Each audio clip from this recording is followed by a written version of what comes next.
자유롭고 평화로웠던 동유럽 국가들이 갑작스럽게 NATO라는 거대한 서구 군사 동맹으로 몰려가기 시작했던 이야기는 어쩌면 지금 우리가 목격하고 있는 우크라이나 전쟁의 시작점을 설명해주는 열쇠일지도 모릅니다.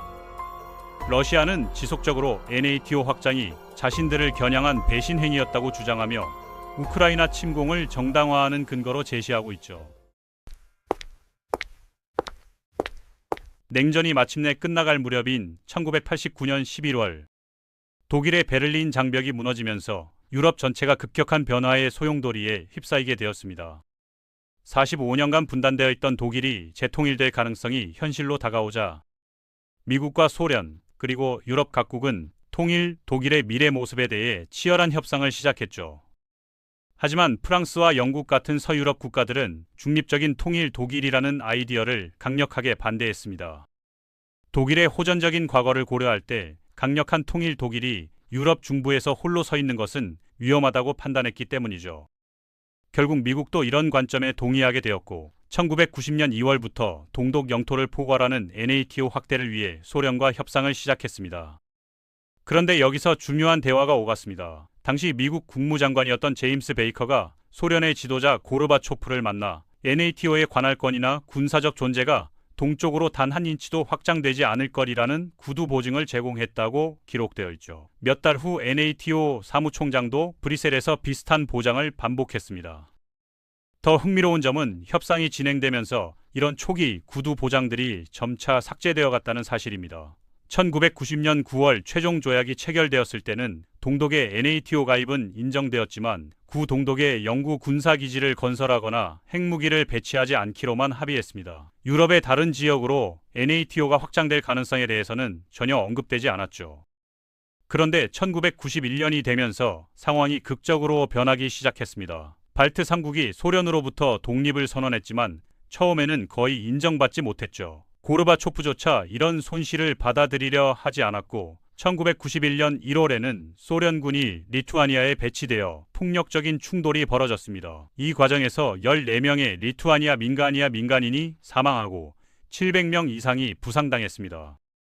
1991년 8월에는 더욱 극적인 사건이 벌어졌습니다. 공산당 강경파들이 고르바초프의 개혁을 막기 위해 쿠데타를 시작한 것이죠. 쿠데타는 단 2일 만에 무너졌지만 우크라이나로 하여금 모스크바를 더 이상 신뢰할 수 없다고 확신시키기에 충분했습니다. 쿠데타가 끝난 며칠 후 우크라이나가 독립을 선언했고 이로 인해 소련은 사실상 파멸의 길로 접어들었습니다. 1991년 말 자리스트 버전과 공산주의 버전 모두에서 러시아 제국은 20세기에 두 번째로 붕괴했습니다. 중부 및 동유럽의 모든 신생 독립국가들은 역사적 선례를 되돌아보았을 때 깊은 우려를 느꼈습니다. 지난번 자리스트 러시아 제국이 붕괴했던 1917년을 기억해보니까요. 1917년 러시아 제국이 붕괴했을 때도 비슷한 일이 벌어졌습니다. 제국 붕괴의 혼란 속에서 수세기 동안 러시아에 점령되었던 소규모 국가들에게는 잠깐의 독립 기회가 주어졌지만 러시아가 다시 힘을 되찾은 후 1년 이내에 대부분을 되찾아갔죠. 1918년 러시아가 내전에 휩싸인 틈을 타서 폴란드, 핀란드, 에스토니아, 라트비아, 리투아니아, 벨라루스, 우크라이나가 모두 독립을 선언했습니다. 그러나 볼셰비키가 러시아 내전에서 승리하기 시작한 후 소련 러시아는 1922년까지 조지아, 아르메니아, 아제르바이잔, 우크라이나, 벨라루스를 모두 침략해서 재정복했습니다. 발트 3국과 폴란드도 정복하려고 시도했죠. 1920년 8월까지 소련 러시아는 폴란드 영토의 절반 정도를 성공적으로 점령했고 바르샤바 문턱까지 이르렀습니다. 놀랍게도 폴란드는 바르샤바에서 러시아를 예상치 못하게 결정적으로 패배시켰습니다. 전쟁의 흐름이 완전히 바뀌었고 폴란드는 러시아를 밀어내는 데 성공했죠. 1921년 평화 조약이 체결때까지 이어진 이 전쟁에서 폴란드는 795년 러시아에 의해 멸망된 이후 126년 만에 처음으로 독립을 확보했습니다. 하지만 이 과정에서 약 5만 명의 폴란드인이 목숨을 잃었죠. 브레이도 폴란드에게는 이것이 20세기에 러시아와 벌인 첫 번째 독립전쟁일 뿐이었습니다. 첫 번째 전쟁이 끝난 지 불과 18년 만에 두 번째 전쟁에서 결국 패배했죠.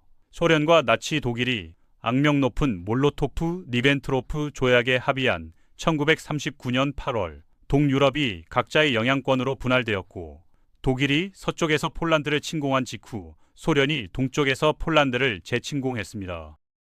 핀란드와 폴란드를 침공한 몇 달 후인 1940년 여름 소련은 발트 3국을 모두 침공해서 정복하고 강제로 소련의 구성공화국으로 직접 합병했습니다. 1939년과 1940년 사이에 이런 모든 소련 침공들은 이전에 자리스트 러시아 제국의 영토였다가 1917년 붕괴 이후 22년 동안 독립을 유지했던 지역들을 대상으로 했습니다.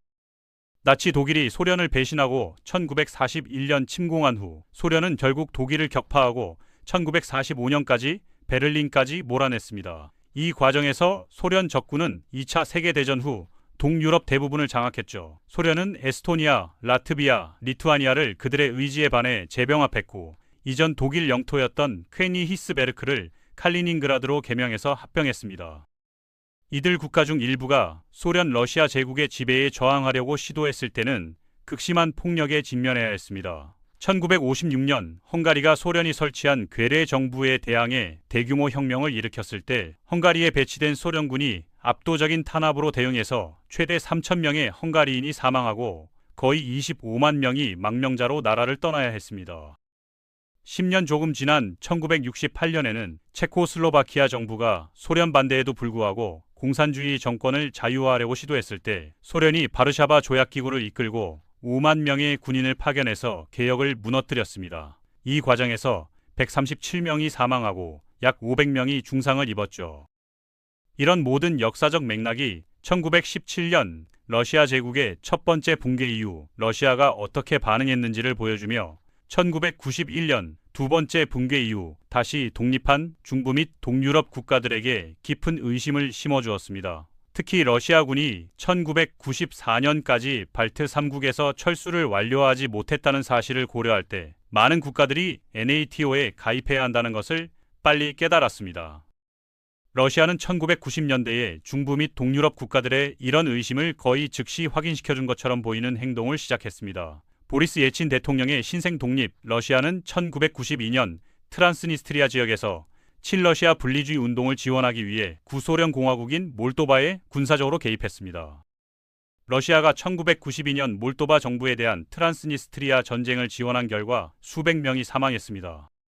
몰도바만이 러시아가 개입해서 1990년대에 분열을 도운 유일한 신생 독립국은 아니었습니다. 1992년 러시아군이 몰도바에 개입한 것과 거의 같은 시기에 또 다른 구소련 공화국인 타지키스탄에서도 수천 명의 러시아 군인이 반란을 진압하기 위해 친러시아 정부 편에서 분쟁에 참전했습니다. 1997년까지 타지키스탄 전쟁 중에 2만 명에서 50만 명이 사망했고 타지키스탄 전체 인구의 20%가 전투로 인해 국내에서 이주해야 했습니다. 1990년대 초 조지아에서도 비슷한 사건이 벌어졌습니다. 1992년에 오세티아족 분리주의 세력이 남오세티아 지역에서 조지아 정부에 반란을 일으켰고 당시 러시아 의회 의장인 루슬란 크지보프는 조지아인들이 오세티아족에 대한 집단학살을 저질렀다고 공개적으로 비난했습니다. 조지아가 러시아 평화유지군이 영토에 진입할 수 있도록 하는 휴전에 즉시 동의하지 않으면 러시아가 남오세티아를 강제로 합병할 것이라고 위협했죠. 그것만으로 충분하지 않다면 러시아는 1992년 8월 아부하지아 지역에서 조지아의 또 다른 반란에도 개입하기로 결정했습니다. 남오세티아에서 휴전이 이루어진 몇 달 후 조지아 아부하지아 지역에서 아부하지아 소수민족과 조지아 다수민족 사이에 또 다른 민족 갈등이 발발했습니다. 아부하지아에서의 전쟁은 수만 명이 사망하는 특히 잔혹한 사건으로 변했고 러시아는 공식적으로는 전쟁에 대해 중립적인 입장을 취했지만 실제로는 아부하지아 측을 훨씬 더 강력하게 지원했습니다. 1993년 초 아부하지아 분리주의자 편에서 러시아가 은밀히 개입한 것이 전쟁의 흐름을 결정적으로 바꾸었고 이로 인한 승리로 러시아가 지원하는 아부하지아 분리주의자들이 그 지역에 남아있는 조지아 인구에 대한 광범위한 보복, 학살 및 인종청소 캠페인을 벌였습니다. 5,000명이 넘는 조지아 민간인이 아부하지아 군대에 의해 학살당했고 약 25명의 조지아인이 아부하지아에서 나머지 조지아로 강제 추방되었습니다. 소련 붕괴 후 불과 2년 만에 소련은 구소련 세계에서 4개의 전쟁에 직접 개입해서 새로 독립한 몰도바와 조지아를 분열시키는 데 일조했습니다. 이는 소련 붕괴 후 새로 독립한 다른 국가들을 분명히 놀라게 했죠. 1993년 당시 러시아 대통령이었던 보리스 옐친은 권력을 유지하고 러시아 대통령의 권한을 더욱 확대하기 위해 폭력적인 자기 쿠데타를 일으켰습니다. 1993년 10월 4일 러시아 군대가 결국 옐친 편을 들기로 결정했고, 그의 직접 명령에 따라 러시아 탱크가 의회가 여전히 바리케이드를 치고 있던 백악관을 포격한 후 특수부대가 건물을 습격해서 의회 지도자들을 모두 체포했습니다. 이 사건은 10월 혁명 이후 모스크바 역사상 가장 치명적인 시가전 사건이었습니다.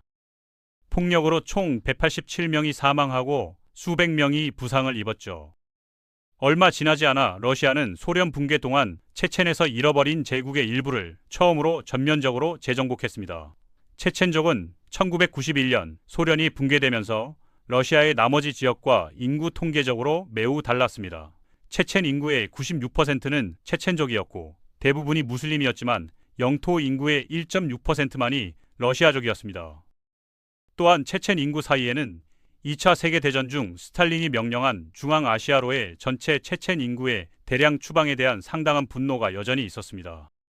2004년 유럽의회는 이 사건을 소련 국가가 체첸족에 대해 저지른 집단 학살 행위로 분류했고, 체첸인 생존자들은 1957년까지 고향으로 돌아갈 수 없었습니다. 이런 분노와 불역사를 염두에 두고 체첸은 1991년 11월 소련이 공식적으로 해적으로 해체되기 불과 한 달 전에 러시아로부터 일방적으로 독립을 선언했습니다. 1994년 11월 말 옐친이 러시아 의회를 공격하고 권력을 통합한 지 1년이 조금 넘은 후 옐친은 체첸 정부에 최후첩을 전달해서 영토에 있는 모든 사람이 무기를 내려놓고 러시아에 항복하도록 요구했습니다. 그렇지 않으면 체첸인들에게 선택권이 없을 것이고 옐친은 러시아군의 본격적인 침공을 시작하라고 명령했습니다. 러시아는 처음에는 체첸 침공이 빠른 승리가 될 것이라고 생각했지만 대신 잔혹한 늪으로 바뀌었습니다. 체첸인들은 처음 예상했던 것보다 훨씬 더 강력하게 저항했고 수천 명의 러시아 군인이 사망했습니다. 좌절한 러시아인들은 압도적인 포격과 공습으로 체첸의 도시와 마을을 블록별로 파괴하는 전술로 전환해서 민간인 사상자를 거의 고려하지 않고 영토의 저항을 분쇄했습니다. 이 전략은 시작된 지 불과 5주 만에 수도 그로즈니에서 약 2만 7천 명의 체첸 민간인을 죽인 것으로 추산되며, 이는 전쟁 전 그로즈니 인구의 약 6%에 해당합니다. 1995년 4월에는 러시아 군인 그룹이 사마시키의 체첸 마을에 들어가서 그곳에서 술에 취하고 마약에 취했다고 보고되어 마을의 민간인 주민 300명을 학살했습니다. 러시아인들은 또한 전쟁 기간 동안 약 20만 명의 체첸인을 구금한 체첸의 여과 캠프를 활용했습니다. 1990년 여름 체첸은 침공으로 완전히 황폐해졌습니다. 그 이후로 여러 출처에 따르면 약 10만 명의 체첸 민간인이 분쟁으로 사망한 것으로 추산됩니다. 주로 러시아가 체첸 도시와 마을을 무차별적으로 폭격해서 체첸의 침공 전 전체 인구의 약 10%를 차지했으며 50명이 넘는 체첸인이 이주했습니다. 러시아는 2차 세계대전 이후 유럽에서 본 것 중 가장 무겁고 가장 큰 규모의 폭격 작전을 수행했으며 논란의 여지 없이 체첸인들에 대한 또 다른 대량 학살에도 가담했습니다. 1996년까지 체첸의 수도인 그로즈니의 폐허는 2차 세계대전으로 파괴된 베를린이나 드레스덴의 모습과 같았죠. 양측은 결국 1996년에 휴전에 동의했습니다. 불과 몇 년 후인 1999년 새로운 대통령 하에서 러시아는 결국 돌아와 체첸에서 시작한 일을 끝냈습니다. 나중에 제1차 체첸 전쟁이라고 불리게 된 이 전쟁은 러시아가 나중에 시리아와 궁극적으로 우크라이나에서 취할 행동의 초기이자 무서운 전조였습니다. 러시아가 체첸을 파괴하는 일이 1994년과 1996년 사이에 계속되면서 러시아가 지배했던 중부 및 동유럽의 다른 생 독립국들은 체첸의 운명이 시간이 지나면서 그들도 맞이할 수 있다는 사실에 더욱 불안해졌습니다.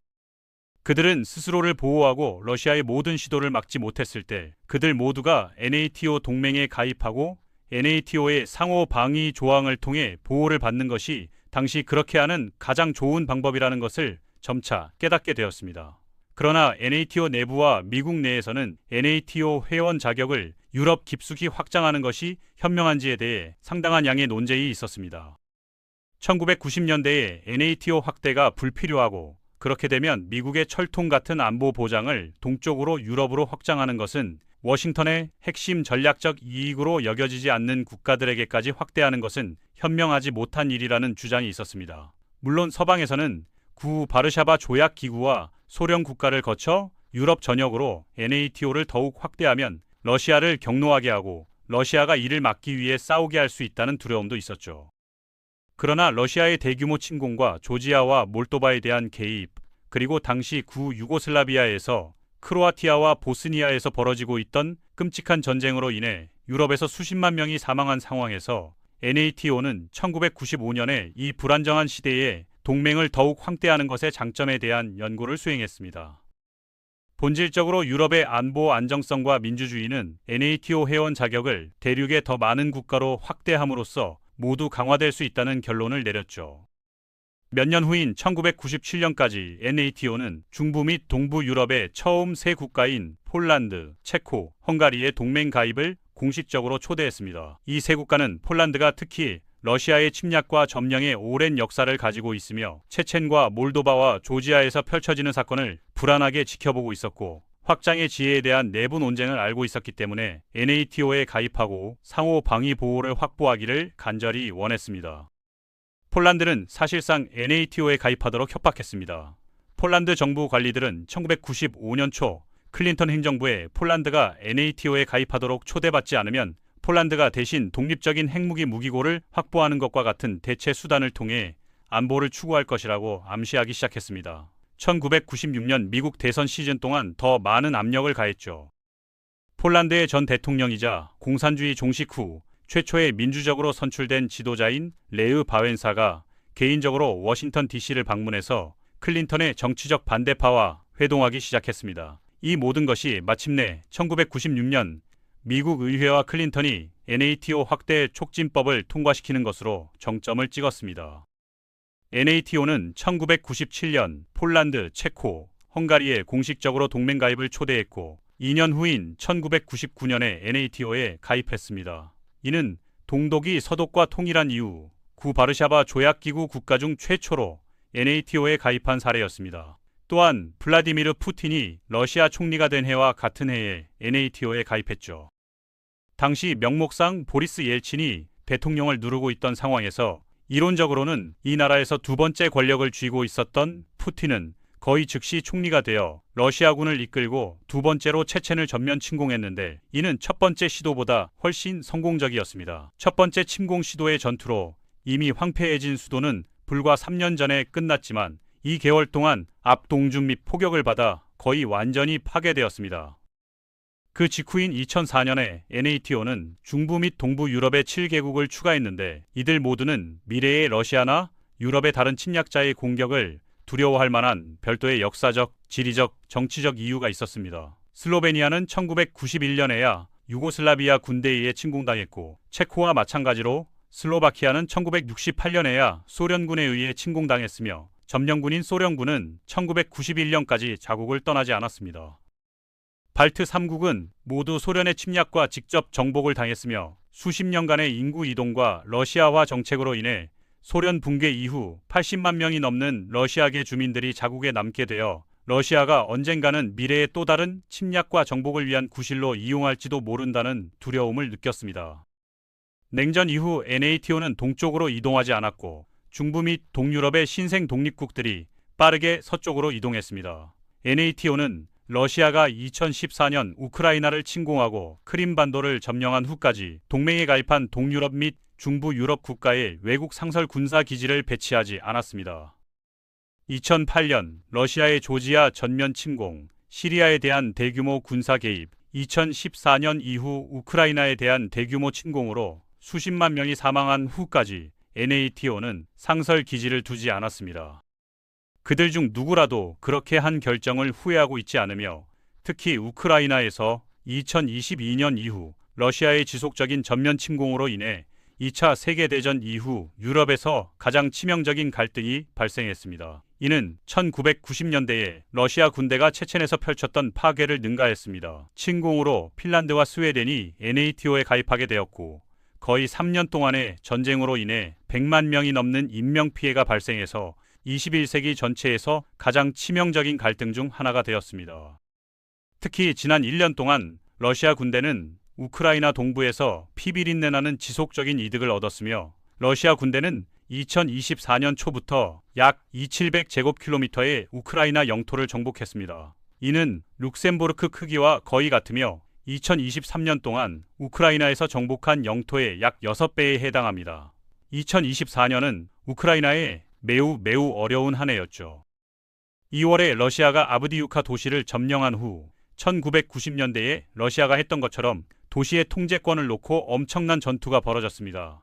러시아 군대는 처음에 아브디유카에 돌격해서 점령하려고 했지만 엄청난 사상자를 내며 실패했습니다. 그들은 압도적인 폭인 포격과 공습으로 아브디유카를 효과적으로 파괴한 후 천천히 아브디유카를 포위하고 앞으로 나아갔습니다.